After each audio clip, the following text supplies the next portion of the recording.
ចាប់ផ្ដើមនៃសាច់រឿងក្មេងប្រុសម្នាក់ហើបានខ្យងមួយគេបានយកខ្យងនឹងយកទៅទុកនៅខាងក្នុងពាងតែក្មេងប្រុសម្នាក់នឹងអត់ដឹងទេតែខ្យងនឹងគឺជាខ្យងវេទមន្តដែលមានមនុស្សរស់នៅខាងក្នុងខ្យងនឹងហើយពេលដែលគេភ្ញាក់ពីដេកឡើងមកវិញហើយភ្លាមគេតែងតែឆ្ងល់មានមនុស្សធ្វើអាហាររៀបចំបាយទឹកឲ្យគេរាល់ថ្ងៃតែម្ដងមកពេលដែលគេក្រោកពីគេងឡើងមកហើយភ្លាមគ្រាន់តែគេបានបើកទ្វារឃើញនៅខាងមុខមានណាក្មេងប្រុសម្នាក់នឹងពិបាកចិត្តខ្លាំងមែនទែនគេនឹកឃើញដល់សម្ដីរបស់ម្ដាយរបស់គេដែលផ្ដែផ្ដាំថាឲ្យខំប្រឹងរៀនខំប្រឹងសិក្សាអញ្ចឹងណាថ្ងៃណាមួយអាចប្រឡងធ្វើជាមន្ត្រីបានដោយសារតែក្រុមគ្រួសាររបស់គេគឺជាក្រុមគ្រួសារមួយដែលក្រីក្រអញ្ចឹងណាគ្មានលុយទេហើយឪពុករបស់គេក៏ត្រូវបានស្លាប់បាត់បង់ជីវិតអស់ដែរនៅសល់តែម្ដាយបានផ្ដាំឲ្យកូនខំប្រឹងសិក្សាខំប្រឹងរៀនសូត្រដើម្បីក្លាយទៅជាមន្ត្រីនៅខាងក្នុងភូមិតែក្មេងប្រុសម្នាក់ហ្នឹងអត់ដែលធ្វើបានទេបានឃើញមើលគេពីចម្ងាយអញ្ចឹងណាឃើញគេក្លាយទៅជាមន្ត្រីតែក្មេងប្រុសម្នាក់ហ្នឹងអត់ដែលធ្វើបានណាមានណាពិបាកចិត្តខ្លាំងមែនតើបានយំកើតទុកនឹកដល់សម្ដីរបស់ម្ដាយដែលបានផ្ដែផ្ដាំបានទៅដើរចាក់ចេញវិញអ្នកភូមិទាំងអស់បានទៅសើចចំអកឲ្យទៅក្មេងប្រុសម្នាក់ហ្នឹងដោយសារតែគេអត់ចេះខំប្រឹងធ្វើអីអញ្ចឹងណាគេបានមកកាប់ដីធ្វើស្រែរាល់ថ្ងៃតែម្ដងមកមើលអាចំការរបស់គេមើលទៅនៅខាងលើភ្នំអញ្ចឹងណាគេតែងតែធ្វើចំការរាល់ថ្ងៃពេលដែលគេត្រឡប់ចូលមកដល់ខាងក្នុងផ្ទះហ្នឹងហើយភ្លាមគេធ្វើបែបហ្នឹងរាល់ថ្ងៃតែម្ដងមកធ្វើការធ្វើអីនៅខាងក្នុងចំការអញ្ចឹងណាត្រឡប់ទៅដល់ខាងក្នុងផ្ទះធ្វើម្ហូបធ្វើអីញ៉ាំតែខ្លួនឯងទេហើយតែក្មេងប្រុសម្នាក់ហ្នឹងអត់មានខ្វាយខ្វល់អីទេមើលទៅឃើញបានរស់នៅតែម្នាក់ឯងជន់អាប៉ែលនឹងបុកក្បាលបុកអីទៀតគាត់ណាហៅផុតទឹកបានឃើញជាមួយអ្នកខ្យងមួយដែលនៅខាងក្នុងទឹកហ្នឹងមើលទៅហាងចម្លែកដែរអញ្ចឹងណាក្មេងប្រុសម្នាក់ហ្នឹងគាត់ឃើញខ្យងហ្នឹងហើយភ្លាមគេបានយកអាខ្យងហ្នឹងដើម្បីយកទៅចិញ្ចឹមនៅខាងក្នុងផ្ទះរបស់គេហត់ទៅដាក់ខ្យងហ្នឹងនៅខាងក្នុងពាងហ្មងគាត់ដាក់ចូលទៅខាងក្នុងពាងហើយសប្បាយចិត្តរីករាយខ្លាំងអត់មានខ្វាយខ្វល់អីទេគាត់ដាក់តមបានប្រហែលហ្នឹងស្អែកឡើងទៅព្រឹកព្រលឹមគេបានឃើញមានអាហារដែលគេរៀបចំហើយនៅខាងមុខផ្ទះនិយាយទៅចម្លែកមែនតើដល់ដឹងអាហារហ្នឹងមកពីកន្លែងណាទេកំពុងតាំងអង្គុយឆ្ងល់ហេតុអីមានអាហារនៅខាងមុខផ្ទះរបស់គេអញ្ចឹងបានតែឆ្ងល់គ្រាន់តែមកធ្វើការធ្វើអីហើយមិនទាន់បានប្រហែលហ្នឹងដល់ពេលវេលាដែលគេត្រូវតែត្រឡប់ទៅផ្ទះវិញគឺខំប្រឹងធ្វើការខ្លាំងមែនតើគេតែងតែធ្វើការនៅខាងក្រៅត្រឡប់ចូលមកខាងក្នុងផ្ទះបានឃើញចំណីអាហារឬក៏អាហារផ្សេងដែលគេបានរៀបចំទុកឲ្យសម្លៀកបំពាក់ក៏មានអ្នកបោកហើយឡើងស្អាតតែម្ដងមកធ្វើឲ្យក្មេងប្រុសម្នាក់ហ្នឹងចាប់ផ្ដើមឆ្ងល់ខ្លាំងមែនតើថាមានរឿងអីកើតឡើងនៅខាងក្នុងផ្ទះរបស់គេហេតុអីមានមនុស្សធ្វើអាហារធ្វើអីទុកឲ្យអញ្ចឹងណាធ្វើឲ្យក្មេងប្រុសម្នាក់ហ្នឹងចាប់ផ្ដើមដេកគិតស្អែកឡើងពេលព្រឹកព្រលឹមក្មេងប្រុសម្នាក់ហ្នឹងគ្រាន់តែខោពីដេកឡើងមកហើយភ្លាមបានឃើញអាហារគេរៀបចំហើយនៅខាងមុខផ្ទះទៀតនិយាយទៅក្មេងប្រុសម្នាក់ហ្នឹងចម្លែកមែនតើមានតែគេរៀបចំអាហារនៅខាងក្នុងផ្ទះរបស់គេគ្មានតែគេរស់នៅទេមានតែខ្យងដែលគេបានយកមកពីក្នុងស្ទឹងអញ្ចឹងណាគេឆ្ងល់ខ្លាំងមែនតើតើគឺជាខ្យងហ្នឹងមែនដែលបានធ្វើអាហារធ្វើអីយកមកឲ្យគេរាល់ថ្ងៃហើយក្មេងប្រុសម្នាក់ហ្នឹងពេលដែលចេញទៅចំការគេតែងតែរត់ទៅដើម្បីលួចមើលចង់ដឹងថាគឺជាខ្យងហ្នឹងមែនអត់គ្រាន់តែចូលមកដល់ខាងក្នុងផ្ទះលួចមើលបានឃើញអាពលឺភ្លើងមួយចេញពីក្នុងពាងរបស់គេតែម្ដងមកឲ្យក្មេងប្រុសម្នាក់ហ្នឹងបានលួចមើលឃើញនារីម្នាក់បានចេញពីក្នុងពាង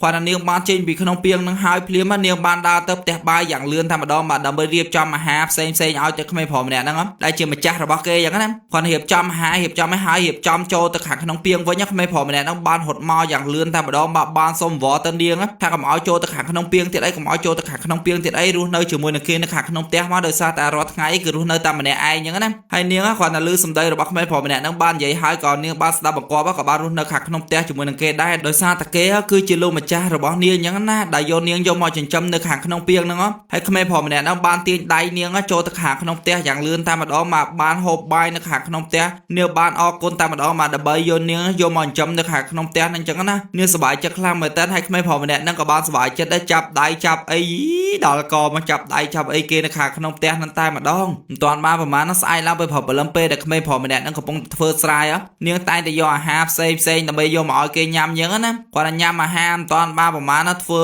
ការធ្វើអីធ្វើដំណើរទៅផ្ទះវិញបានជួបជាមួយនឹងតាហ៊ាននៅកន្លែងហ្នឹងតាហ៊ានហ្នឹងគ្រាន់តែជីសិស្សជីអីបានជួបជាមួយនឹងនាងនិយាយទៅតាហ៊ានហ្នឹងឲ្យតែឃើញនារីដ៏ស្រស់ស្អាតហ្នឹងចង់បានតែម្ដងមកអត់ខ្វល់ថានាងគឺជាប្រពន្ធរបស់អ្នកគេទេតាហ៊ានហ្នឹងចង់បាននាងធ្វើជាប្រពន្ធអត់មានខ្វាយខ្វល់អីទាំងអស់តែម្ដងមកដោយសារតែគេមានឋានៈអញ្ចឹងណាចង់បានស្រីណាស្រីហ្នឹងត្រូវតែព្រមអត់ហ៊ានបដិសេធទេតែក្មេងប្រុសម្នាក់ហ្នឹងបានបដិសេធជាមួយនឹងតាហ៊ាននៅកន្លែងហ្នឹងថានាងគឺជាមនុស្សរបស់គេអញ្ចឹងណាអត់ឲ្យតាហ៊ានហ្នឹងយកទៅទេតែតាហ៊ានហ្នឹងអត់មានខ្វល់ទេឲ្យគេប្រកួតជាមួយនឹងតាហ៊ានហ្នឹង3ប្រស្នាបើគេឈ្នះគេតាហ៊ានហ្នឹងអត់នឹងអត់យកនាងយកទៅទេតែបើគេចាញ់គេនឹងយកនាងធ្វើជាប្រពន្ធរបស់តាហ៊ានមនុស្សហ្នឹងមានតាហ៊ានហ្នឹងនិយាយទៅចង់បានសំបីតែប្រពន្ធរបស់គេទៀតហើយគ្រាន់តែឃើញមិនតាន់បានប្រមាណផងក្មេងប្រុសម្នាក់ហ្នឹងចាប់ផ្ដើមពិបាកចិត្តខ្លាំងមែនទែនគេបានឲ្យដាក់ប្រស្នាឲ្យគេមើលទៅដាក់នាងអញ្ចឹងណាហ៊ានតែគេដាំតំណាំនៅខាងលើភ្នំមិនឈ្នះអាពួកតាហ៊ាននៅកន្លែងហ្នឹងហើយភ្លាមមានណានាងបានហុចជាមួយនឹងក្តាស់មួយដើម្បីឲ្យទៅក្មេងប្រុសម្នាក់ហ្នឹង ណាក្មេងប្រុសម្នាក់ហ្នឹងបានយកกระดาษហ្នឹងយកទៅបោះចូលទៅខាងក្នុង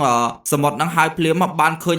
ពលឺស្អីផ្ទុះចេញពីសមុទ្រហុចជាមួយអ្នកឃ្លោកមួយឲ្យទៅក្មេងប្រុសម្នាក់ហ្នឹងគាត់ទៅហុចហើយគេបានចាក់ចេញពីកន្លែងហ្នឹងវិញភ្លាមតាមម្ដងមកឲ្យក្មេងប្រុសម្នាក់ហ្នឹងគាត់បានឃ្លោកហ្នឹងហើយភ្លាមស្អែកឡើងគេចាប់ដើមចេញទៅប្រកួតចឹងណាដាំដើមឈើនៅខាងលើភ្នំមកខាងតាហ៊ានមានមនុស្សជាច្រើនដើម្បីដាំដើមឈើហ្នឹងចំណែកក្មេងប្រុសម្នាក់ហ្នឹងមានតែម្នាក់ឯងគេបានបន់ជាមួយអ្នកឃ្លោកវេទមន្តហ្នឹងបានឃើញមានមនុស្សជាច្រើនចេញពីឃ្លោកវេទមន្តហ្នឹងកាន់ប៉ែលកាន់ចកកាន់ដើមឈើដាំមើលទៅអាភ្នំដែលក្មេងប្រុសម្នាក់ហ្នឹងបានដាំដើមឈើហ្នឹងពេញលឿនខ្លាំងមែនតើអាតាហ៊ានហ្នឹងអត់អាចប្រកួតឈ្នះវាខំខ្លាំងមែនតើវាមានប្រស្នាទី2ចឹងណាប្រកួតគ្នាទៀតប្រកួតប៉ណ្ណាំងសេះដោយសារតែគេមានជំនាញជីសេះស្រាប់ចឹងណាមានណាក្មេងប្រុសម្នាក់ហ្នឹងអត់មានសេះអត់មានអីជីទេមានណាបន់អាឃ្លោកទឹកហ្នឹងទៀតហ្នឹងគាត់បន់អាឃ្លោកទឹកបានចេញជាមួយអ្នកកូនសេះចេញមកធ្វើឲ្យពួកតាហ៊ាននោះសោយចំអកឲ្យទៅក្មេងប្រុសម្នាក់ហ្នឹងគេសោយចំអកគេត្រីអមានណាគាត់ថាគឺជីសេះជីអីឲ្យក្មេងប្រុសម្នាក់ហ្នឹងចាប់ដើមទៅមានជីសេះណាតោងជាមួយអ្នកកតុយហ្នឹងហត់តាមសេះហត់តាមអីយ៉ាងលឿនណាស់ម្ដងមកវ៉ាគេចឹងណាគាត់វ៉ាហើយបន្តមកប្រហែលហ្នឹងខាងមុខ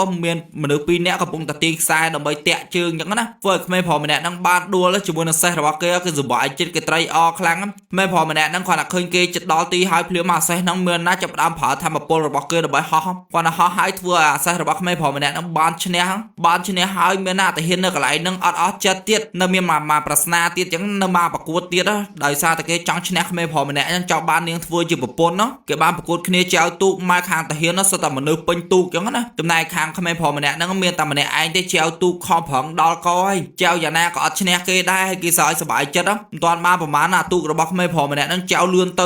គ្រាន់តែគេបានបិទផ្លូវក្មេងប្រុសម្នាក់ហ្នឹងបានចៅទូកបុកធ្វើអាទូកហ្នឹងបានកលាប់តិចទីអស់ហើយក្មេងប្រុសម្នាក់ហ្នឹងគ្រាន់តែឃើញតាហ៊ានហ្នឹងកំពុងលងទឹកក៏បានជួយអាតាហ៊ានម្នាក់ហ្នឹងឡើងមកដល់លើទូករបស់ខ្លួនទៀតអាតាហ៊ានម្នាក់ហ្នឹងអត់ដឹងគុណគេទេក្មេងប្រុសម្នាក់ហ្នឹងបានជួយហើយទាញដាវចង់សម្លាប់ក្មេងប្រុសម្នាក់ហ្នឹងតែម្ដងមកតែសំណាលល្អបានអាចវារបស់គេចេញមកជួយមកទប់បានវាយអាតាហ៊ានហ្នឹងវាយប៉តនៅខាងក្នុងទឹកហ្នឹងអារមើគុណណៃមេតាណាមានណាអាចវាហ្នឹងដំយកអញ្ចឹងណាគាត់ចូលមកដល់ខាងក្នុងផ្ទះពេលដែលក្មេងប្រុសម្នាក់ហ្នឹងបានធ្វើការមានគេបញ្ចុកនំចុកអាហារឲ្យផ្សេងរាល់ថ្ងៃអញ្ចឹងណាតែដល់ពេលវេលាដែលនាងត្រូវតែត្រឡប់ទៅវិញនាងដល់ពេលដែលនាងត្រូវតែចូលទៅខាងក្នុងសមុទ្រវិញហើយនាងអត់អាចរស់នៅខាងក្រៅបានយូរទេដល់ពេលវេលាដែលនាងត្រូវតែត្រឡប់ទៅវិញនាងបានលាចាកចេញអញ្ចឹងណានាងក៏ពិបាកចិត្តដែរនាងអត់ចង់ចាកចេញទេហើយក្មេងប្រុសម្នាក់ហ្នឹងពិបាកចិត្តខ្លាំងមែនតើបានរត់ទៅហូរនៅខាងក្នុងសមុទ្ររហូតអត់មានឃើញទេ